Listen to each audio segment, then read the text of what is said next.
Well, hello, and I appreciate this opportunity to speak to you today at Davenport University. It's been one of the best jobs I've ever had. Why did I join the Air Force? Well, number one, I joined the Air Force because at 19 years of age, the blue uniform matched the color of my eyes. And that's the only reason I joined the Air Force. But I had to because my first semester of college, my dad had a heart attack. And I had to quit college and do something to help put food and milk on the table for my 5 brothers and sisters. We didn't have much. And so the Air Force was good to me. It was there when I needed them. It helped me grow up. In fact, I don't know what I'd be doing had the Air Force not been there for me. You've heard the old saying that transitional assistance programs exist for the military, and they do.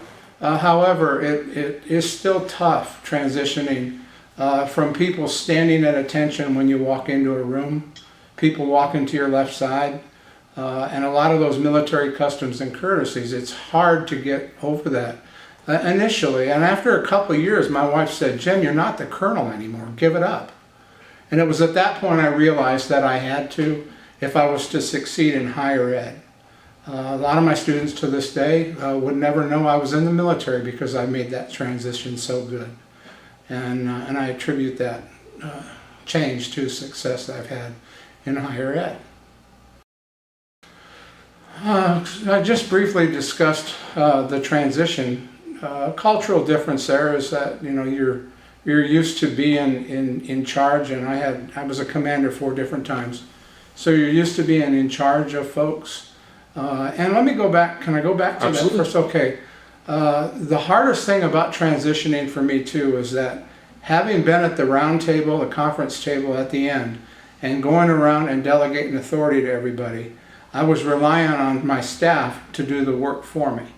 And then when I became a civilian, I had no staff. In fact, I wasn't even hireable because I didn't know computers like a lot of the younger folks did.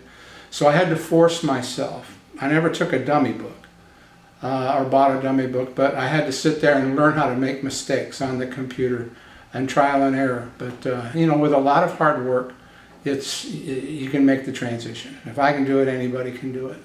As far as the cultural differences, good leadership is good leadership is good leadership.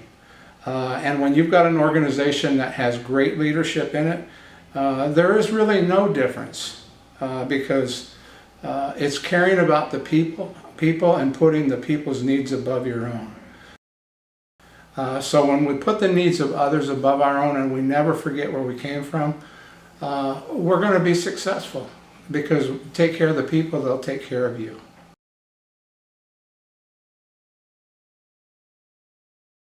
Whenever you're ready. Given the opportunity to say a few words at the very end, it's so important to remember that we're not judged by how much we respect others. We're judged by how much others respect us. And when you take care of people and you give more to them than they can give to you, then people will respect you. And the one thing I learned, because I didn't graduate high school, I had to go to summer school to get my diploma, that anything worthwhile is worth working for and nothing's free. Nobody gives you anything.